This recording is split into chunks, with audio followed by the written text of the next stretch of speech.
Welcome to the Mick, a Mook, and a Mike. Hosted by four-time Emmy-nominated producer Frank Mace and retired New York City firefighter, 9/11 first responder, and Vietnam vet, Billy O'Connor. Today's guests: actor, Night Court, The Good Fight, Mike and Mollie, Nyambi. How are you, my friend?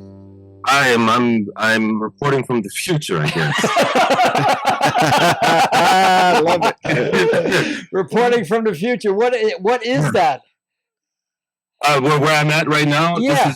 We all live in sound booths, so we can only hear ourselves, echo chambers. Whereas it is not the so distant future. I guess we're in that now. We love hearing ourselves. So I don't know why anybody wants to listen to me right now.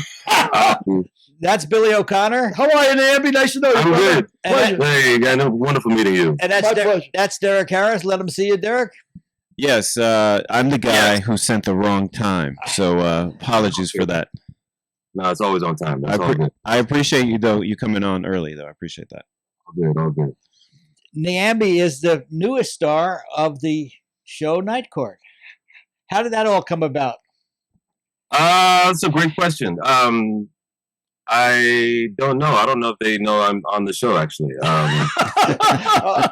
Yeah, well, by the time this I saw cameras. I said, maybe I should say something. by the time this airs, they will. Yeah, of course. It just sort of happened out of the blue. I just got a call saying that there was a role that they were very interested in me doing. The court clerk, this character of Wyatt, and I didn't have anything that I was doing at the time. In fact, I wasn't sure if I was going to ever, whenever you work, I just finished doing 6 seasons on The Good Fight. And anytime you finish, doing any kind of job, you just sort of like, okay, well, that was it. It was nice. I'll never act again, and literally out of the You're going to live with that for the rest of your life. That's exactly. out. Literally, every job is that. Well, that was the one. That's the one. Jack Lemmon was once asked, how did he like having such a big, long career? And he said, in 40 years, I did about 30 movies. Each of those movies took about 4 months. So I was out of work basically 30 out of 40 years. Yeah, exactly. That's how it feels. Yeah. We're spending so much more time, not working. The successful ones, right? Yep. Not working still, than we are working, and there's always that feeling of like, this is it. And actually, what calmed me down about that was I did a play with Al Pacino, the Merchant of Venice, and he said it himself. He was like, once this is over, this is it. I'm never working again. He hasn't done anything in 15 years. So, he's working all the time. So like, it's, if Al Pacino is saying that, then I'm okay to say that. The economic insecurity of it must be daunting. I mean, like you get out of a steady gig, you get a steady paycheck, then boom, you're flat out of work, and that's it. Nothing. Nada. No, it is. I mean, the I guess what's the word I'm looking for? The thing you have to like be careful about is being. Oh, wait. We lost your audio. No audio. No.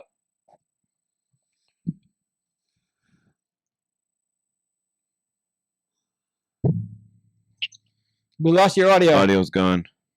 Audio's gone. Oh, Okay, now now it's it's back. back. Now it's back. We got you now, but we lost that whole segment. Wow. Okay. No, So I think the last thing we heard was the thing you have to be careful of is, and then you went quiet. Okay, so can you start that sentence again? That was the universe, because I was about to give all the secrets. No, you're about to get the secrets. Well, we can keep that in and just keep going. We'll just keep keep that in and keep going. And that's the secret of life. Thank God we got it. Did you get that out there, audience? Let me write that down. That was unbelievable. It's amazing. Everyone's like enlightened. You see halos on everyone. no, the thing that you have to be careful of is just getting to a place where you're like comfortable. Like, I think you have to, when you book a job like Night Court, like Mike and Mollie. I learned this from Mike and Mollie because I didn't do this. And you were on Mike and Mollie for 6 years? I was on Mike and Mollie for 6 years. So wait a second. You're on Mike and Mollie for 6 years. You're on Good Fight for 6 years, and you've been acting professionally for maybe 12 years? 12 years. So 14, TV, yes. 14 years? TV. So I graduated from grad acting from NYU in 2008. Okay. Yeah. So basically your entire career has been acting. You've been on TV your entire life. Yeah, pretty much. My entire life. Wow. My parents would tell you that because they say, yeah, when he was a child, he was acting up. Getting the calm down. But yeah, no, you just have to be good. Like, as soon as you get that job, it's very easy to be like, okay, boom, I've made it. I can sit back and just relax. When I think that's the time where you have to strike while the iron's hot. It's like, no. Now that you have this, what are the other things you're interested in doing? Is there a project you're interested in that, are you a writer? Is there something, whatever it is, like you have to keep going, and not rely on this, because 6 years, great. I mean, really, you're not guaranteed past the episode you're in when you're shooting, right? They can very easily pull the plug next week. So, I had that fear, I guess, instilled in me because of Ruben Santiago Hudson. We were doing Shakespeare in the Park, and I had just booked Mike and Mollie, shot the pilot, and everyone's now waiting, whether or not your pilot's gonna be picked up. And I'm like, hey man, I hear Deadline is saying great things about our show being picked up. He said, wait, did you get the letter? I said, what are you talking about? That's the letter that where they say that they're picking up your option. Yeah. Yeah. And I was like, oh, okay, yeah. Well, I haven't got that yet. Well, wait till you get the letter. I said, okay, all right. So then I said, hey, I got a letter from Publicity. He said, that ain't the letter. Did you get the letter? No. Wait till you get the letter. I said, okay. Well, Chuck Lorre called me. Man, he called me personally and said, hey, man, welcome. We're really excited for you to be a part of our show. And I told him, I was like, that Chuck Lorre called. He's like, that ain't the letter. Did you get the letter? So I spent all this time waiting for this letter. If Chuck Lorre ain't the letter, then I gotta wait. And so like it took me a year and a half to be okay. This show. So you finally got the letter. I finally got the letter, right? But like. That was, I've also seen where people like were supposed to do 5 episodes, they did 1, or somebody did the table read, and then the next day somebody else was filming. So like, there's no guarantees, right? I've done now. Well, when I was producer, I produced 700 episodes, so I've seen what you're talking about times before, right? That's why I was on pins and needles for you, because you're doing the first 3, and then we're going to pick you up for the rest of the episodes, and I was on pins and needles, but they really knocked it out of the park on the first one, so there was little doubt after the first one, except you couldn't get the letter until the 4th. Yeah, exactly. and here's the thing. I was, to answer your initial question, I got it because, I'd like to think that, when I was doing Mike and Mollie, Big Bang Theory was like right across the way from us, and Melissa Rausch, she would park her car and I'd park my car, and then we'd step out and we'd have all these lovely conversations just talking before we went into our respective shows. And then I also went to go visit the Big Bang Theory set a lot because I was friends with Kunal and Melissa and Kaylee Cuoco and Janet Galecki and Jim Parsons. I feel like I have to name the whole cast now. I was friends with a lot of those guys, but Melissa and I would just hit it off and just had a great rapport. And so then when they said that they had this character, and I saw that it was Melissa Rauch and Winston, I was just like, yo, that's amazing. Like, I Serendipity. Honored. Yeah, It wasn't exactly serendipity, but it was built out of the relationship that you had built with Melissa all those years. Yeah. And the thing is, I mean, you know me by now. I'm a very, very sort of jovial, fun, like welcoming that type of person. And you don't do it for this reason, but it's kind of amazing when it does happen because you're just being completely yourself, and someone someone remembers that, that he was a nice guy, and at the same time, hopefully talented. So so there's that. Mona, it was another person, one of our producers, Mona Garcia. Is that how you say her last name? I've always Garcia. Garcia, right? Garcia. Yeah, that's what I thought. I was like, she's Romanian, so she's not. Yeah. Garcia. Spanish. Garcia. Okay. Garcia. Mona's gonna love that.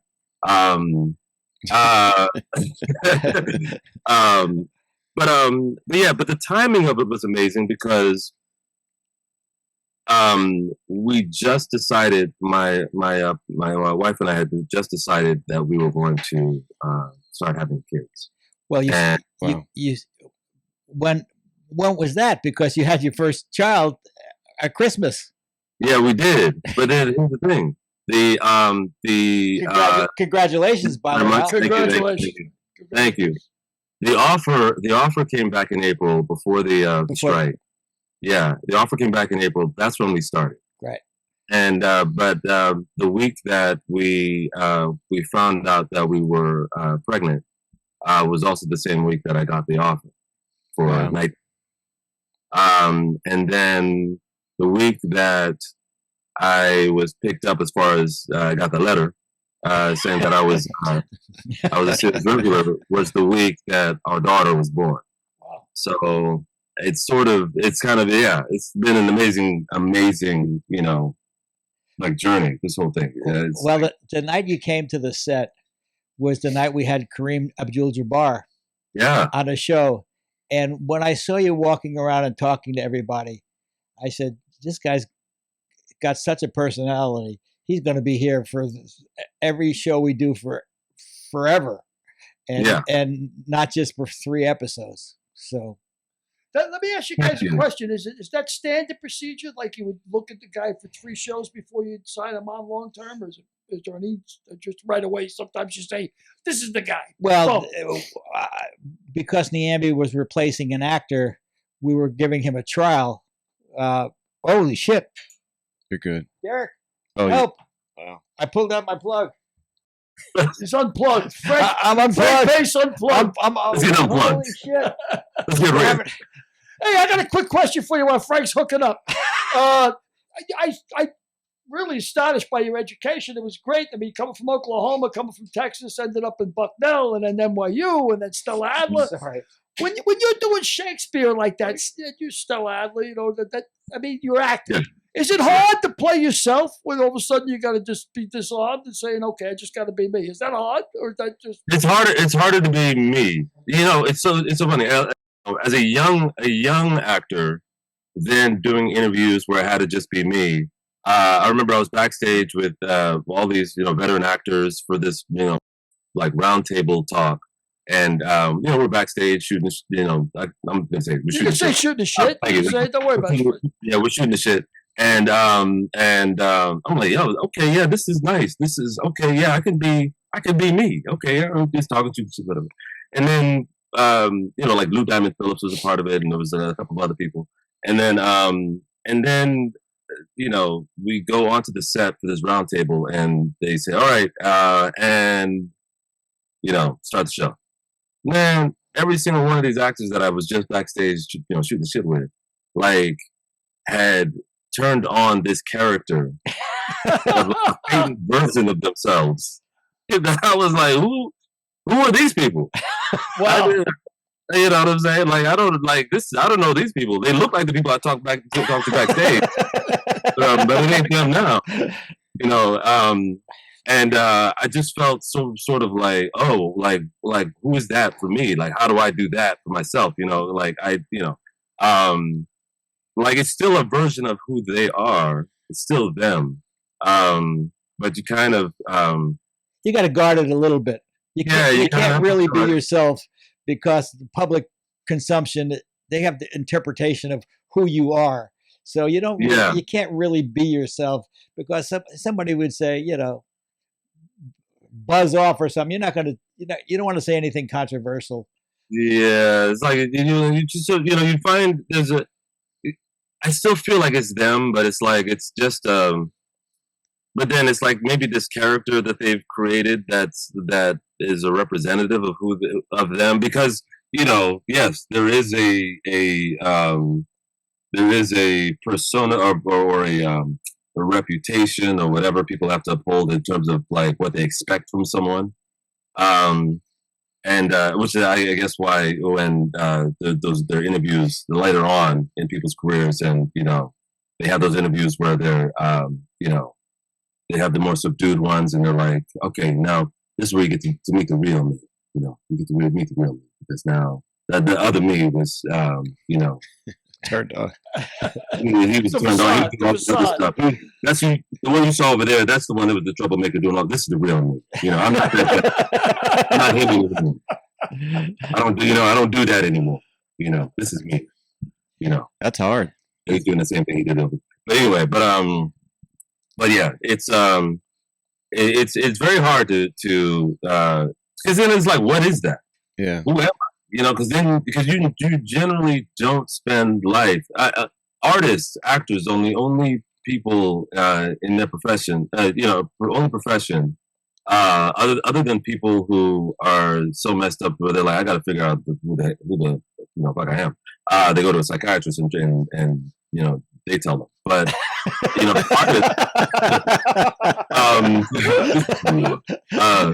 artists, they, we spend so much time like trying to figure out who we are. But then, but really more so, we in life spend so much time, like this, saying you're this, you're that, you're this, you're that, you're that, you're that.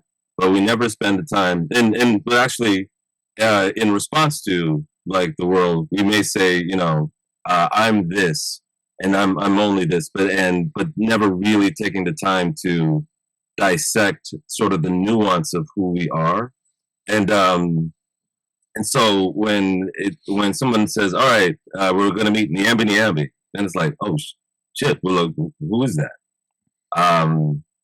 I barely know who I am, I know more about the characters that I play than myself, because I spend so much time working on, who is this character that I'm playing. But then, later on, you realize that a lot of times that, working on a character and trying to figure out who is this character that I'm playing, they become you. Also working on yourself in terms of who am I through this character. Yeah. Well, Samuel was very different than Jay DiPerza. How did you make that jump? Well, it was very by plane, because one was shot in LA and the other was shot in New York. How I made the jump, it's interesting, because that was another one where I was replacing an actor. And they were very, very, very different roles. Very different roles. And that one, the way that came about, I got a call saying, hey, there's this role they want you to audition for. Can you put yourself on tape tonight? And I said, okay, but they don't just I didn't have time, which in a lot of ways was relief, because then when you get something so last minute, you don't feel this pressure to be like great. So then I put the thing on tape, send it out, and then the next day they were like, we love him, he's great. Can he fly to New York and start shooting in the morning? So then, so I had the first scene up that morning, to play this character that I barely knew who he was. But the great thing was that he was an investigator. So I was like, okay, well, as an investigator, you're curious. So let's just start with, his curiosity and just be very interested in everything that's around me. The details on people's coats, how people drink their tea or whatever, just the little details that were happening around me. And from there, start to, figure out, who this person was. So it became an organic process that eventually, with the writers, they created something that was, it fit like a glove. Like, it was just such an amazing ride. It wasn't hard, it wasn't difficult, just because those writers were just, the Kings are so, top notch, so that transition from Mike and Mollie and the Good Fight, it wasn't crazy for me, because I started with just be curious. Yeah, just be interested, and everything else will take care of itself. I hate to admit I didn't see any episodes of Mike and Mollie, but I saw every episode of The Good Fight, and you were brilliant. Just thank you. Brilliant. Thank you. Let me ask you a question, not being in the business. When you say they tell you the producers, or is it the producers that tell you to put something on tape? They're giving you the script and you're supposed to put it on tape? Is it or just they just want to see stuff that you've done? Yeah, no. But for that instance, which is different from Night Court. Night Court, they saw the stuff that I've done. So then, right. So that tells me that because of my career thus far, I'm going in the right direction. So Night Court is like, we love what you do. Can you bring that here? With The Good Fight, they're like, okay, you did Mike and Mollie, cool, but we don't know if you can do this. So can you? We don't know if you can act. Yeah, we don't know if you can act. Can you take words here? And a scene from one of the episodes, and put these 3 or 4 pages on tape, and we'll see if you like them.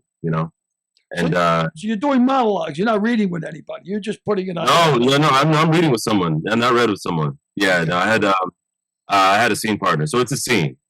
And so you have to find somebody to. You have to find somebody to read with, correct? Yeah. Some people do a thing which I don't think you should do, is they record the lines, and then like the other person, they record the other person's lines, and then they play it, and then they're responding to themselves. Oh. Which is like sort of an acrobatic act, because you sort of have to like time it out. Yeah, because you could be brilliant in your part and suck in the other part, and they'll hear the other part. And you're saying your line, and you're like, you're saying, that's why we had to go to the store. And that's why we had, okay, and then like they say their line, and you're like, oh shoot, okay, and then you say, and that's why we had to go to, and then they speak over you, and you're like, oh shoot, so you have to get like the time.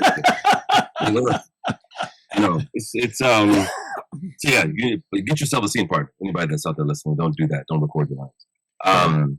Anyway, how'd you like working with Christine Baranski? Christine was amazing. Christine, like singing, like everyone was singing all the time. Like Christine would be, backstage, she's doing these arias, in her dressing room and on her way to the dressing room. Then, of course, when Audra McDonald came in, she's, Audra actually, out of all of us, Audra is a 6-time Tony winner, didn't sing, which is kind of amazing, because Audra has that voice that when she does sing, you start crying. And you're like, I don't know why I'm crying. And then, but Christine, as a number one, was just an amazing number one. What was the gal's name that was the investigator, the young person that was with you? Yeah, she was great. Yeah, Sarah Steele. She played Marissa Gold, who was the daughter of Eli Gold, played by Alan Cumming.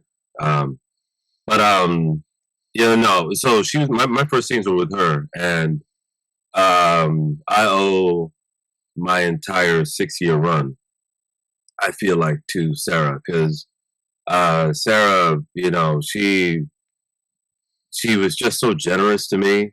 All my scenes were with her in that first season. And that first season I was a recurring guest star. But she had told me early on that I think they're gonna do more stuff with you. Mind you, I thought I'm shooting this episode. I think they told me I was going to do 5, and originally I was supposed to just be grooming her to be an investigator, and be the the investigator. And but she was like, I think this is going to be, long term for you. And at the time I had a show that I was creating for myself with some friends of mine that was picked up over at Fox as far as the shooting the pilot. And but then when reading the script to Good Fight with that writing, I was like, man, I don't know. I know that's my own thing over there, but this writing over here is just like once in a lifetime type of writing. And next thing I knew, I ended up doing 7 of the episodes that first season, and then the second season they made me a series regular, and the rest was history. But they sent you a letter. They sent you a letter. They sent me a letter. Quick question. Quick question for you guys. When you become a series regular, is there a big bump in pay, or is it just the security of being on the show? No, there is a big bump in pay. There is a big bump in pay because that's them saying, okay, we want to secure you, so you can't do anything else. You know what I mean?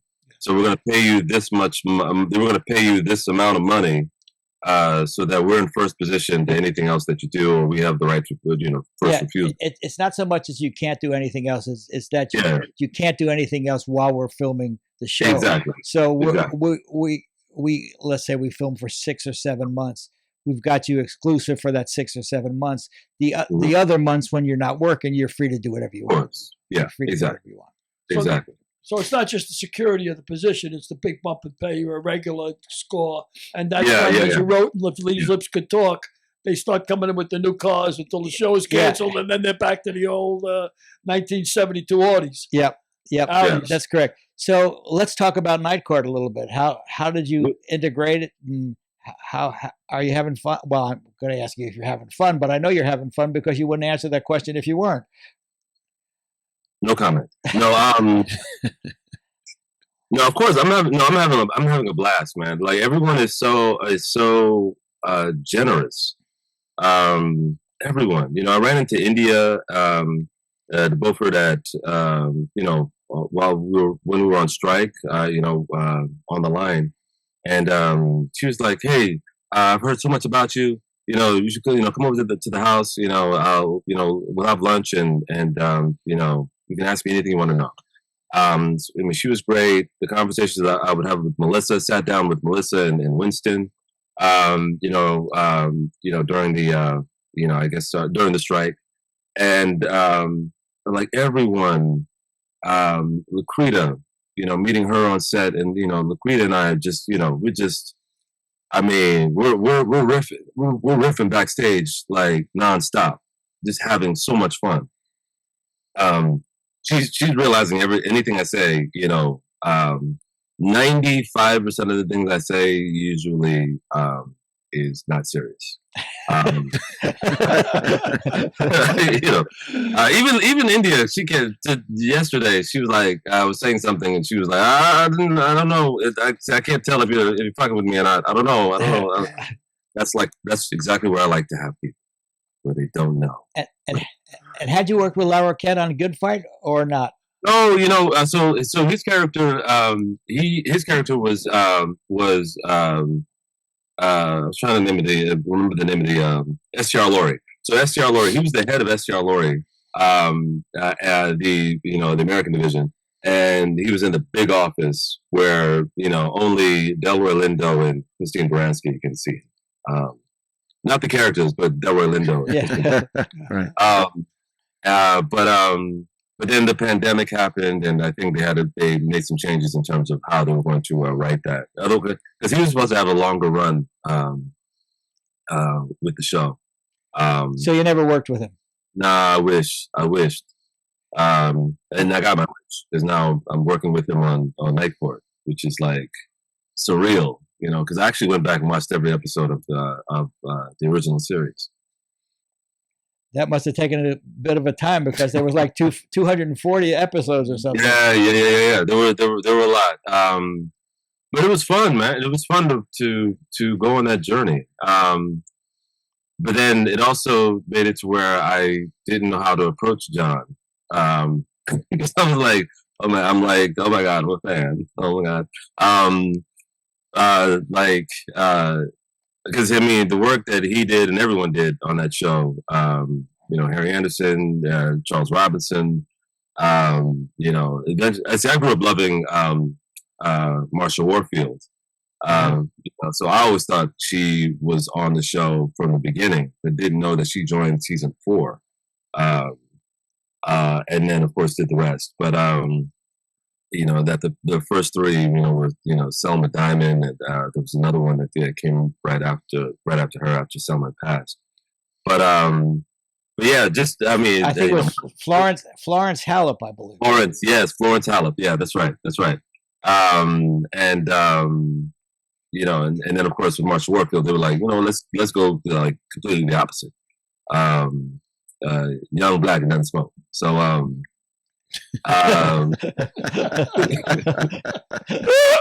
that's the opposite. But yeah, no, like everyone's been so amazing, and so like the episodes have been so much fun to do. Yeah. We're just having a blast. I feel like I don't know how I just don't know how it was any different or anything. I just know, stepping right in, it's just been blast. But it's been a blast even before me. That Christmas episode was the first one I saw. Yep. And it was just great,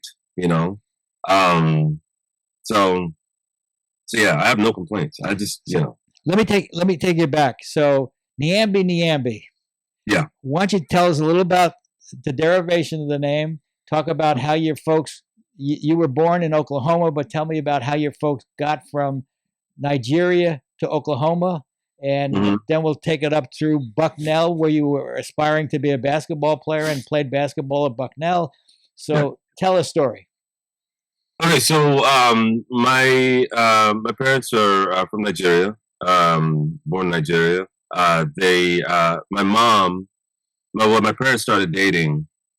They were dating for 6 months, and my mom got a scholarship to study in the States. She had a choice between the UK and the United States. She chose the United States, and went to a school in Oklahoma to study. My dad was a banker at the time, and he didn't have the academic prowess that my mom had.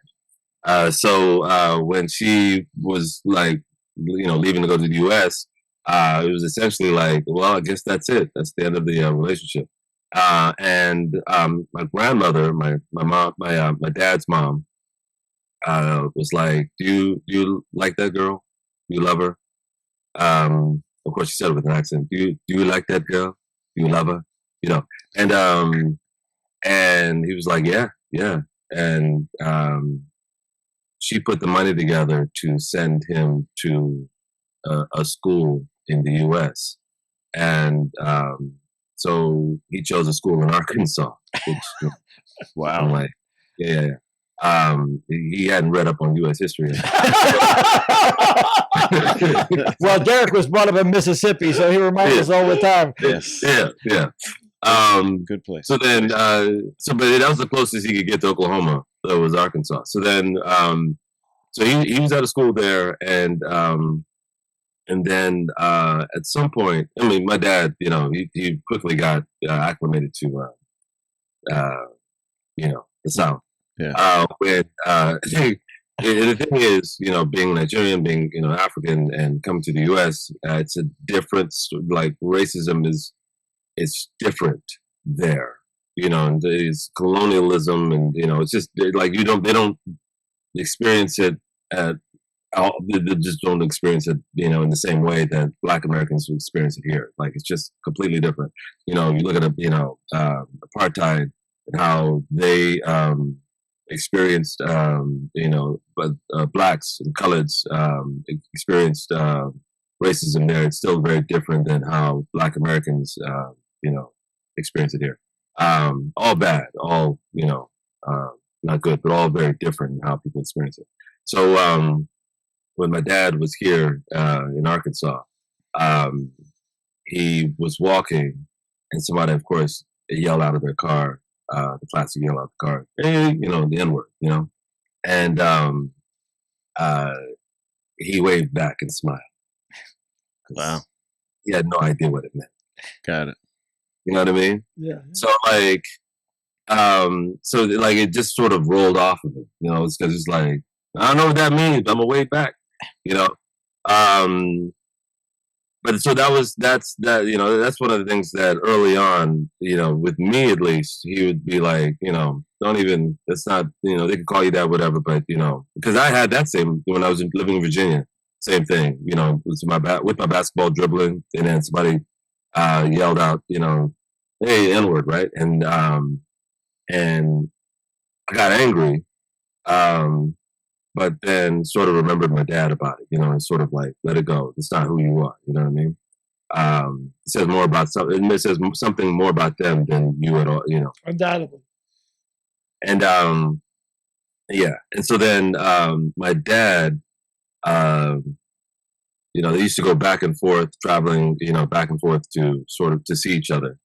And then my dad got into the University of Illinois, and to study architecture, and told my mom, and my mom said, that's great, have a nice life. Wow. Right? And then like 2 or 3 days later, he enrolled into the University of Oklahoma. Whoa. So then they both were at the University of Oklahoma, and then 2 years later I was born, so then I was born into the sooner born, sooner bred, and when I die, I'll be sooner dead.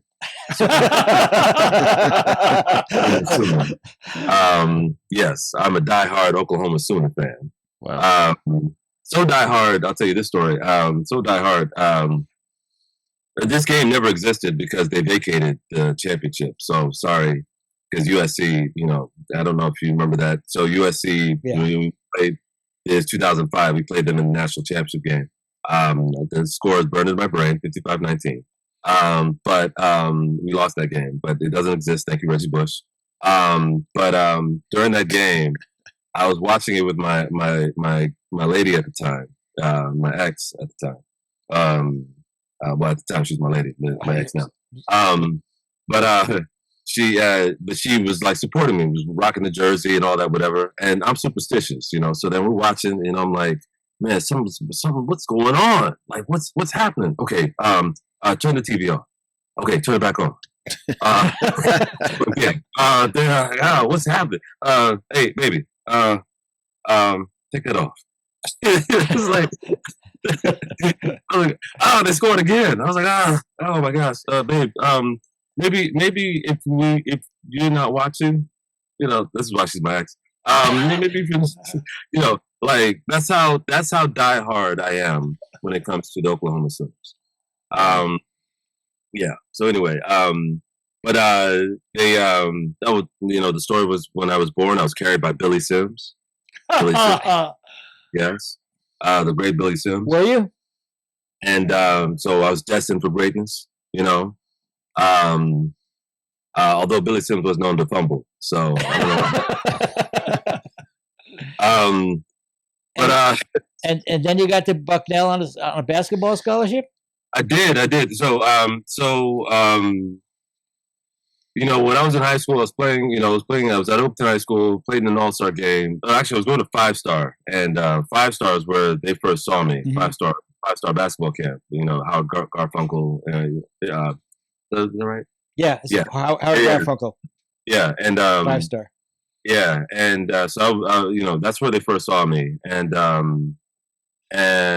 balled out there, and they followed me during the season, and but what's crazy is that I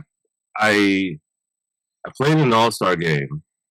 Mind you, there were like 3 schools that were recruiting me. It was Bucknell, Wagner, and the Citadel at the time, and I was like, I hate choosing. I'm like, I don't know what to choose. I don't know what to choose. And then Coppin State is another one. I'm like, I don't know how to choose. I don't know how to choose. Then I played in this all-star game, scored 25 points in this all-star game. And then all of a sudden, this new crop of schools came in to recruit me because of Coach Red Jenkins, who was a big, a legendary coach in the Northern Virginia area. And so then I got a call from oh gosh, why am I blanking? He coached he was the Maryland coach for many years. Lefty Drizel. Lefty Drizel. Lefty called. And when Lefty called, Coach Drizel called, he said, "This is Coach Drizel." I was like, "Oh my God, this is Coach Drizel. Oh my God. Wow." I immediately said, "I'm going to Bucknell."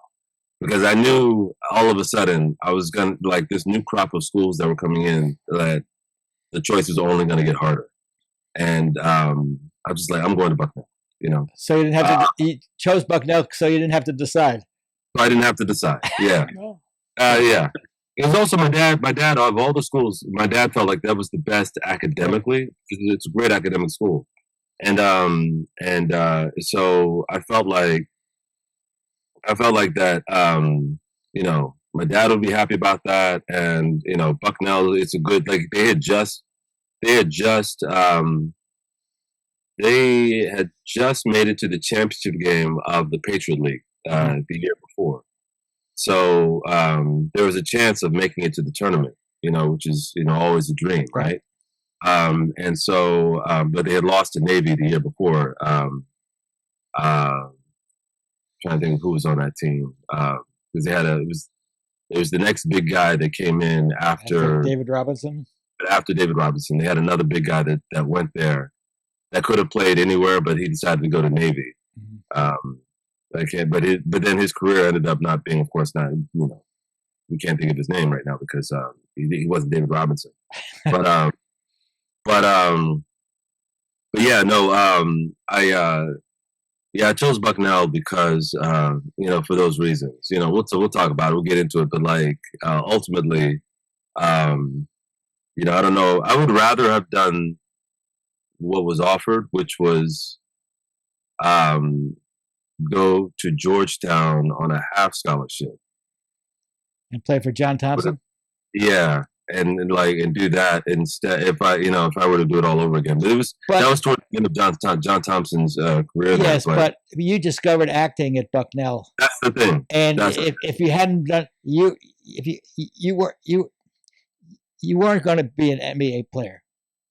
Probably not going to be an NBA player. But you maybe could have played in the G League, or you maybe could have played in Europe, and you could have banged around there, and then you would have missed the opportunity to go to Bucknell. I mean, to become an actor. And so why don't you tell us a little about your senior year when you discovered acting?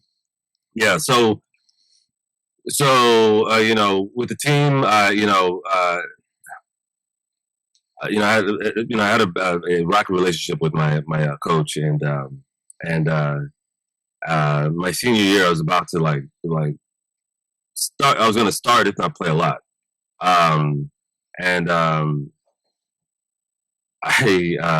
got these blisters on the bottom. I was given orthotics because they were like, "Oh, this will help your feet," and but you're supposed to break them in slowly. And I got these blisters that were like this big around on both of my feet. And when I told my coach that, he was done with me. He's like, "Well, man, get out."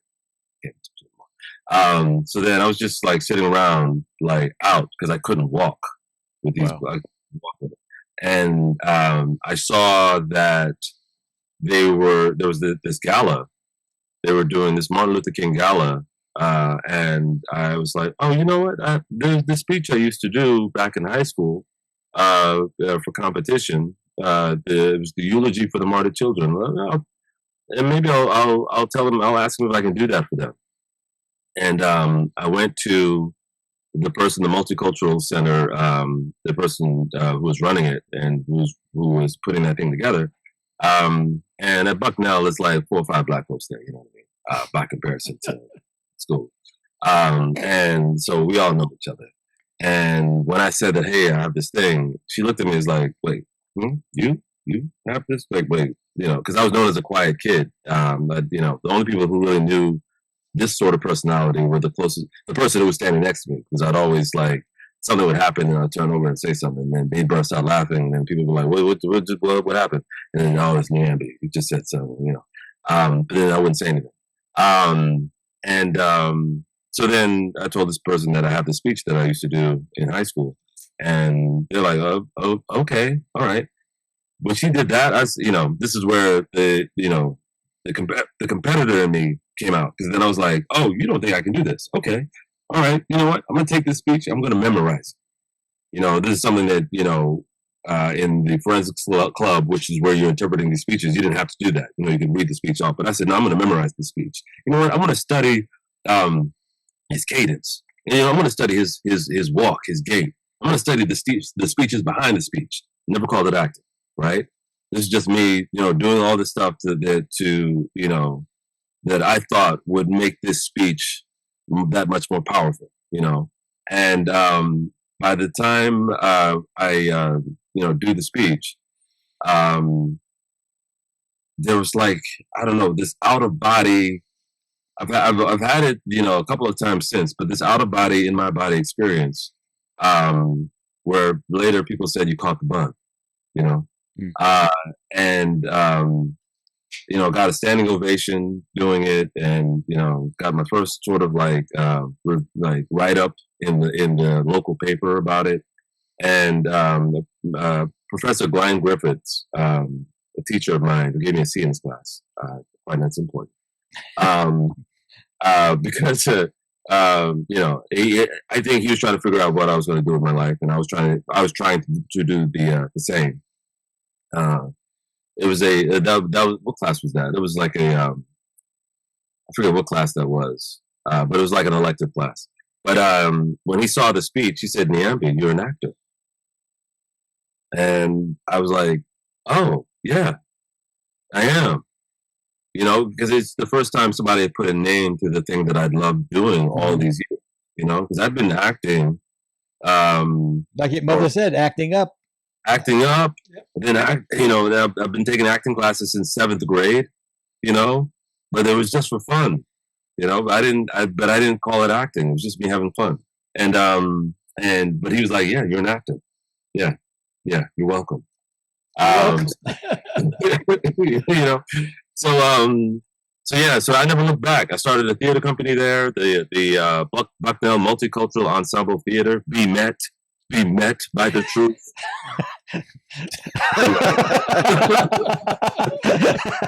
And our first play that we did, you know, of course, it's a one-woman show, which was the Anna Devere Smith's Fires in the Mirror, but I felt like it'd be a great show to have a whole bunch of people come together and read a monologue from it.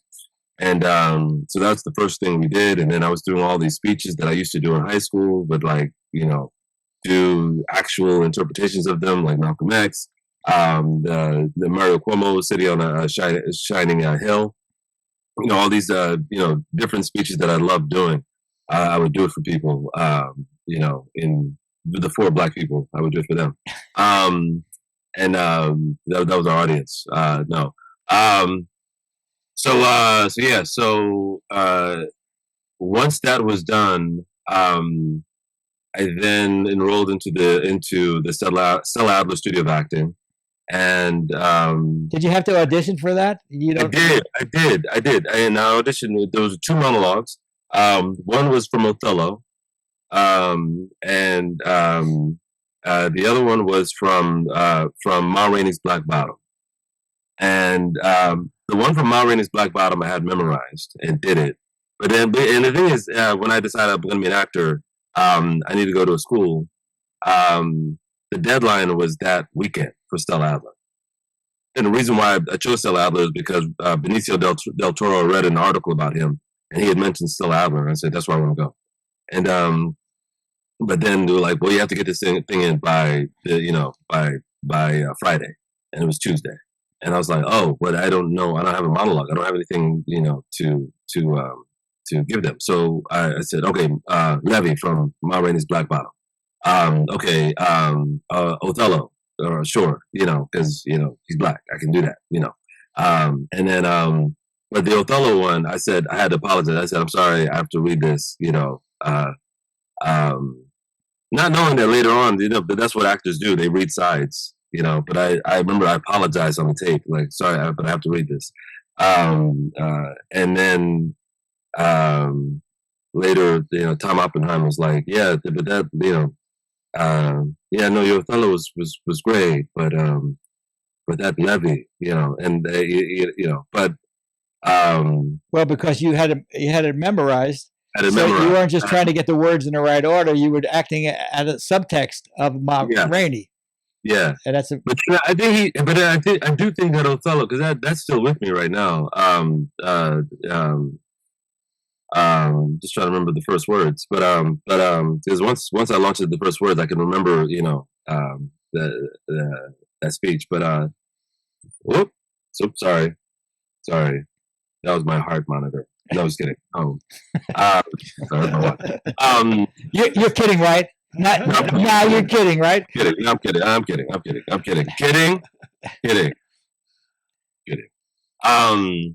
There we go. That's that 95%.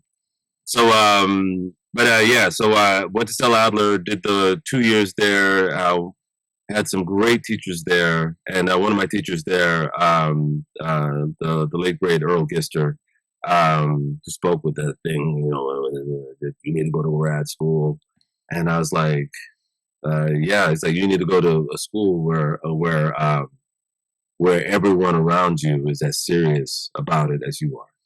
So I ended up going to NYU grad acting and studied there for 3 years. And the most intense, training you can have is in a grad program on that level. Yale, NYU, schools like that. And that's where I like to tell people that I became more me than I ever imagined. Mm-hmm. Because you spend so much time like turning the mirror on yourself, although the mirror is always on you. So I don't know why you would ever show the mirror to somebody else.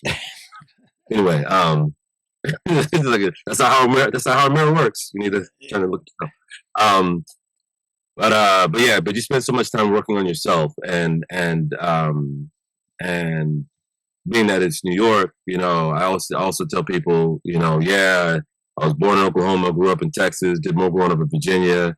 I went to undergrad in Pennsylvania and got my opinions from New York. Yep.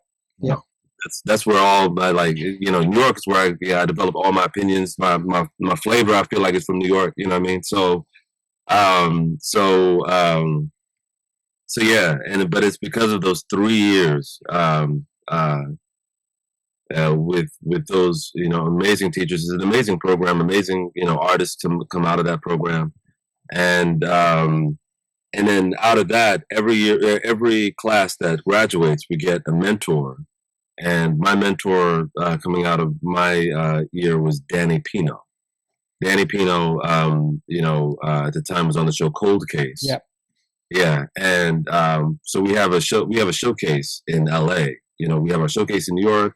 Our showcase was with the Yale students and with the UCSD students, and so we have it in New York and we have it in LA. So then I came out to LA, and I call up Danny, and Danny's like, "Hey, sorry I couldn't make it to the showcase, but why don't you come over to the studio and we'll talk. I'll introduce you to the cast, and you can ask me any questions, whatever." So then I show up to Warner Brothers. This is 2008. I show up to Warner Brothers, and I meet the cast of Cold Case, and which is great. We go to a building, we sit down, ask them all these questions, we talk. It's great. It's amazing. He's been an amazing mentor till this day. And that was it. It was done. 2008, right? I also saw my first Laker game that year, that weekend. So anyway, that's important because I'm a huge Laker fan. I was born. I love Magic Johnson was my guy. So so it's like actually did something I should not have done. I went to a Laker game when I should have been working on an audition, but I had to go. You had to. Had to live the experience. Yes. There was always going to be another audition, but you got one chance to go to the Laker game. Oh my God! Because look, Kobe, they were down 20 points, and then and I remember Laker fans. This is my first time. I was like, "Yo, why isn't anybody here? It's the first quarter. Why isn't anybody here?" And then they show up in the second quarter. I was like, "Dang, God, it's about time." Then third quarter, nobody's there. I'm like, "Where'd everybody go?" We're down 20. Yeah, I'm like, we're down 20. And then fourth quarter rolls around. Kobe went off. And then they came back and won the game. It was a playoff game. I think it was game 1 of that playoffs in 2008. Yeah, 1 or 2. And but I went off. So I was happy that I did that. But so we sat down. That was 2008. Then fast forward 2010. Now I'll get to that, but I'll get to why that's important. So I graduate. I do my first show at the Classic Stage Company with Mandy Patinkin, and he's Prospero. I'm Caliban in The Tempest, and that was an amazing first person to work with because he's such an amazing actor, artist. But he also well publicized has his his demons and all that he talks about, and his insecurities, and it actually was for me, who was always very nervous, important to see for me to see someone like him be as nervous, if not more nervous, but then still be able to bring, Mandy, So that was a beautiful, beautiful process for me to be a part of. And then right after that, I understudied on Broadway, Joe Turner's Come and Gone. And the amazing thing about that process was we got to 3 days before we closed, and mind you, Chad Coleman, who's playing Loomis, was like, "Hey man, I'm gonna try to get you on, man. I'm gonna try to get you on." And then they were like, "No, we can't, whatever." It's like, "Man, I tried, man, I tried." And I was understudying him, and the character Jeremy Furlow, played by Andre Holland. And for whatever reason, I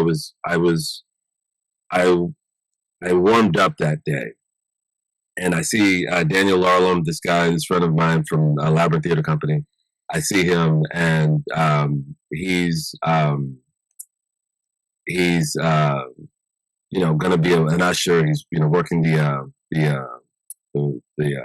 I guess the back or whatever, or the front of the house. And he sees me and he says, "Hey, Nyambi, how you doing?" I was like, I'm good. Wait, are you in this? He's like, yeah. So I'm going to see you tonight. He's like, no.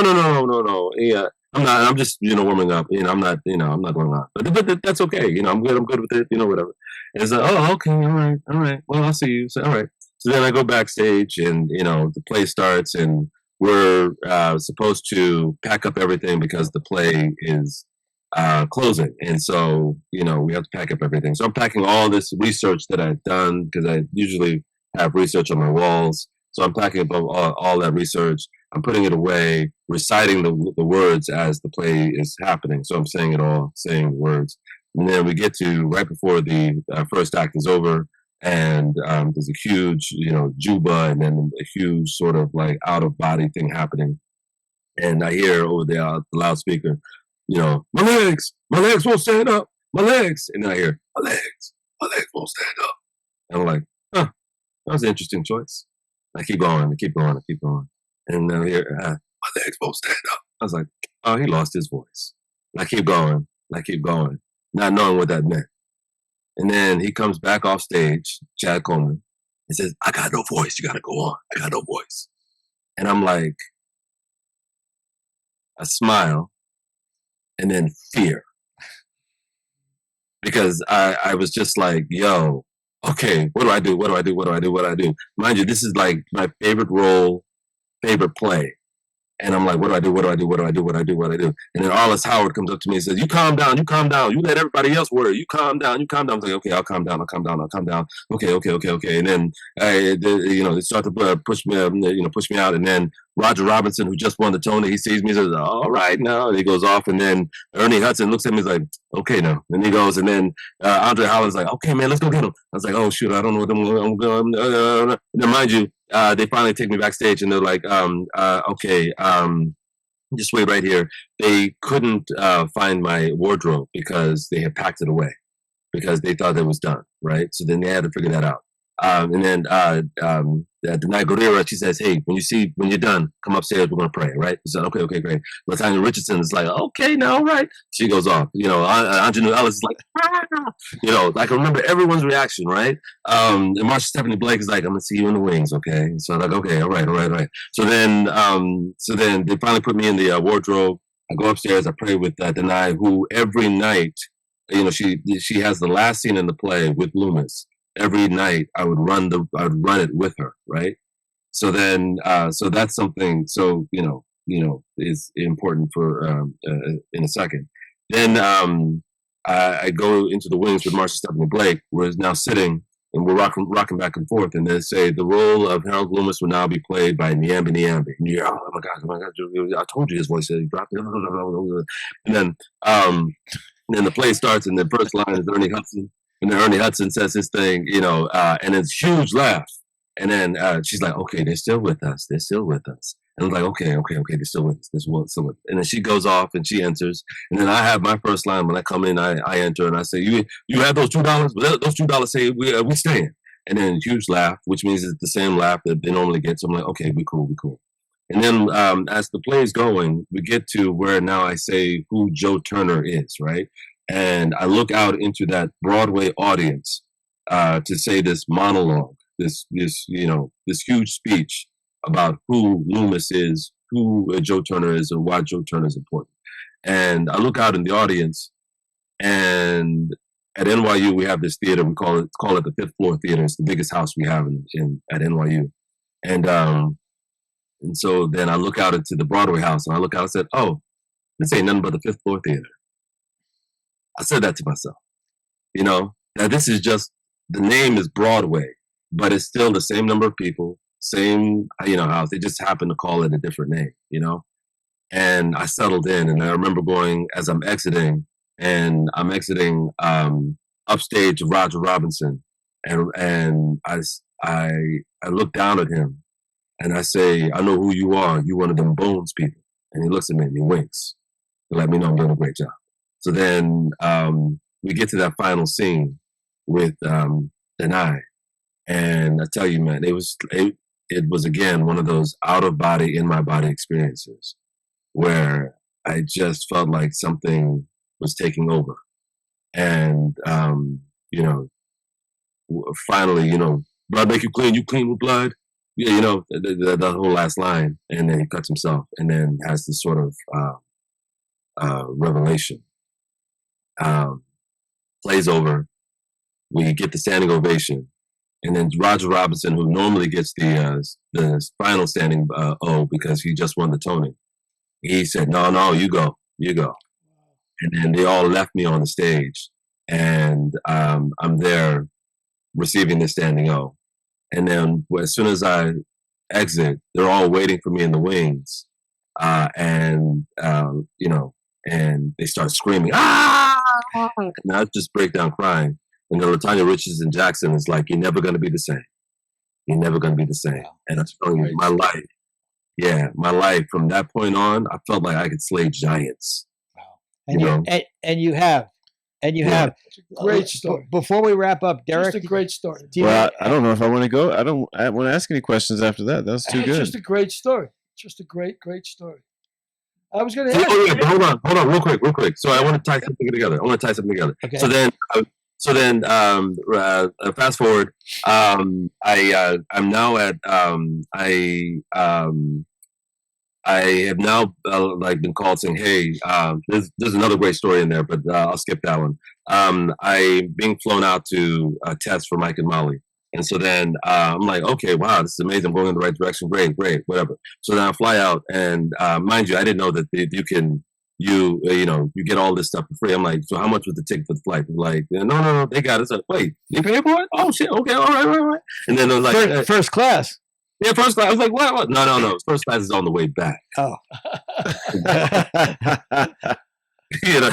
So then, they're like hotel. I was like, okay, so I don't have to worry about that. No, don't worry about the hotel. I was like, okay, wow. And then about eating, you get what you want. You get per diem. Per diem, what's that? Oh yeah, no, you'll get, you'll get a little, something, after the fact or whatever. But just also save your receipts. So I was like, wow, this is amazing, right? So then they say, hey, you're gonna go to Gate 7, at Warner Brothers. So I was like, Gate 7? What is that? Gate 7? So then I show up to Gate 7. I was like, oh, this is the same gate Danny Pino had me go to. Then I go through the gate and I go to the building. I'm like, oh, this is the building he and I had this conversation. For the preliminary sort of like rehearsal that I'm gonna go through with Chuck and Mark Roberts. So then I'm like, man, I know all this. So I showed up to the studio already knowing all this because of Danny Pino, because he had already introduced me to. So there was no like, oh my gosh, the studio. Oh my gosh, there wasn't that. And then Nikki Valco, she says, "Is this your first test?" I said, "Yep, it's my first test. I know nothing." And she says, "Okay, come on in." And then she says, "Hello, Chuck. This is Nyambi. This is Chuck. Chuck, this is Nyambi's first test, and he says he knows nothing." I said, "Yep, I know nothing." And I'm looking at them because I had no idea who they were, and I could tell because he was like, "Well, I think that's a good thing," Yeah. And here's the thing: I would have geeked out had I known beforehand that Chuck wrote the theme song to Teenage Mutant Ninja Turtles. Yeah. Like I would not have been on Mike and Mollie had I known that prior to, let alone all the amazing shows he's created. Yeah. And then of course that laugh, when he get that laugh during the rehearsal, I was like, yo, that laugh, I want more of it. So I was just like, anything I did, he was laughing. But like that, if you know Chuck's laugh, it's just this amazing, crazy guffaw that is just like infectious. So then do that, and then I go to the actual test. He was like, now do that. So go to the test, do that. Mind you, I was seeing people. I was like, oh, I saw a friend of mine. I was like, oh my gosh, oh no, you're here too. Oh, and now you're gonna get the role, and then I'll know somebody on TV. I was so excited. Like I didn't care about getting the job because I was just happy that I was even like in the game, happy that you're in the game. Yeah. And 15 minutes later, I got called saying, hey, you got the job, and so like. Within 15 minutes. Wow. 15. Yeah. Once everyone was done, 15 minutes. I got the call. That's great. Billy, any closing questions? No, great story though. I mean, there was one question I had when you were doing. So the nervousness never really goes away. I mean, every time you go out there, you're nervous. That's probably a good thing, isn't it? No, I think so. I feel like the nerves say you care. Yeah. There was I'll tell you a quick story. Way before your time in the 50s, Show of Shows was on TV. It was a huge show, and I used to do 39 shows a week.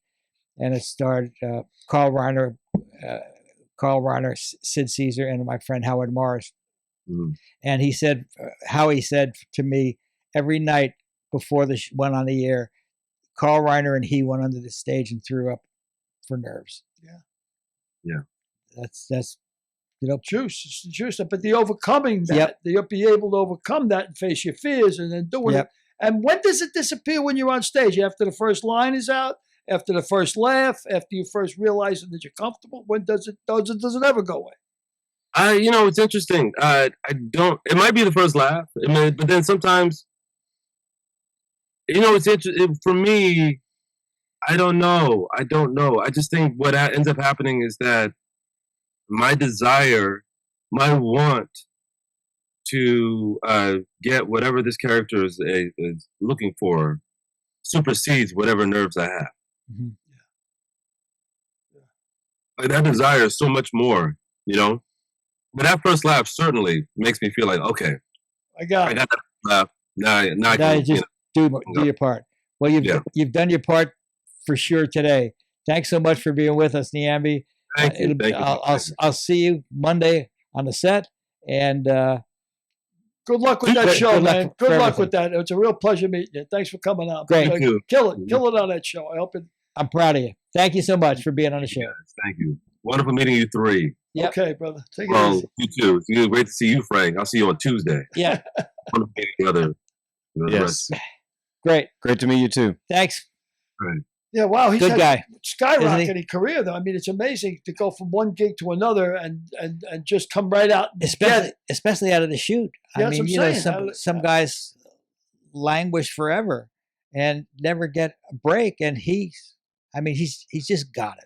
Yeah, and then go from one break to another break, and bing, bing, just like out of the shoot. I mean, you know, Mike and Mollie was so different than The Good Fight. I mean, diametrically opposed. Well, you know, he was talking about doing Shakespeare, and I like Shakespeare, so he was talking about The Tempest and doing the thing with Al Pacino and doing Merchant of Venice, and then he goes from that, he's doing voiceovers for Teenage Ninja Turtles. I mean, I'm saying that's pretty good range. That's a pretty good range. Pretty wild. I mean, pretty good range. Shakespeare one day and a voiceover for Teenage Mutant Ninja Turtles. Yeah, he's got a pretty good range. That's pretty good. That's cool. for sure. Well, I think we've used up our allotted time for the night. All right. So, Derek, can you sign us off? Adios, fellas. Adios. Thank you very much for looking in. As always, we appreciate it. And buy some books. Buy some books. Lamar's Gamble, If These Lips Could Talk, Confessions of a Bronx Bookie, Combustible, on and on and on. Please. And thank you for looking. Thank you so much. Bye-bye. Next week's guest, up-and-coming TV director. Credits include Night Court and Call Me Kat. Ren Bell.